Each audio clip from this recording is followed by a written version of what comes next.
чечип жатасыздар.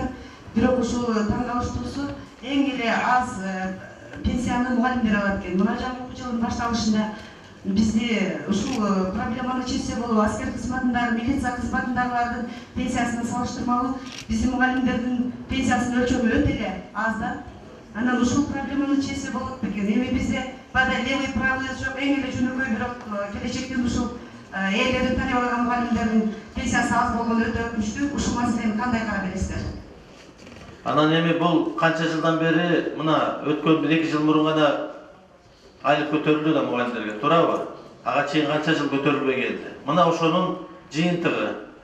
Ошол каражаттардын баары тең чогулганы ошол болду бүгүнкү күнгө.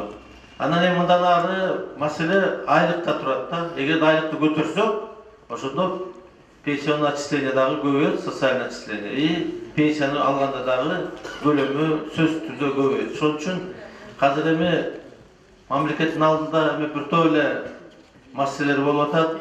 Анын баарын чечиш керек. Пенсия айлыктарды көбөйүш керек. Пенсионерлерге да айлык пенсиясын көбөйтүш керек. Мектептерди куруш керек болуп атат. Бала бакчаны да куруш керек болуп атат. Жолдорду да куруш керек болуп атат. Көп райондордун баары тең мына областтын 80% почти дотацияда. Каражат кайдан? Мына бүгүн 550 миңден ашкан бизде пенсионерлер бар.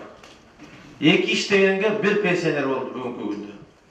Бул дагы мындай келечеги проблемный көрсөткүч да. Себеби кийин бара берип 1 иштегенге 1 пенсионер болуп калышы мүмкүн да.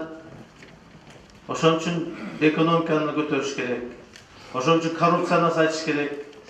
Ошон үчүн жанагындай жакшы системный реформаларды жасаш керек.